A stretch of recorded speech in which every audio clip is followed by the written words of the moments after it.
ಎಲ್ಲರಿಗೂ ನಮಸ್ಕಾರ.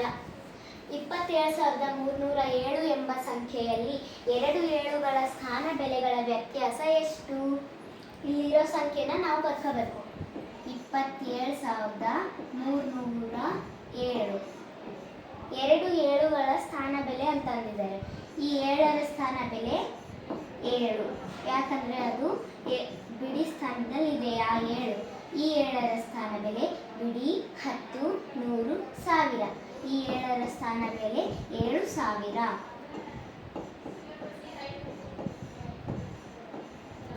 ಅಲ್ಲಿ ಏನಂತ ಕೇಳಿದರೆ 2 ಏಳುಗಳ ವ್ಯತ್ಯಾಸ, 2 ಏಳುಗಳ ಸ್ಥಾನ ಬೆಲೆಗಳ ವ್ಯತ್ಯಾಸ ಅಂದಿದ್ದಾರೆ. 7,000 ಮೈನಸ್ 7, 10ರಲ್ಲಿ 7 ಹೋದರೆ 3, 9, ಇಲ್ಲಿ 9 ಉಳಿಯುತ್ತೆ, ಇಲ್ಲಿ 9 ಉಳಿಯುತ್ತೆ. ಈ ಕಡೆ ದಶಕ ಕೊಟ್ಟಿರ್ತೀವಲ್ವಾ, ಇಲ್ಲಿ 6. Answer B, 6,993. ಧನ್ಯವಾದಗಳು.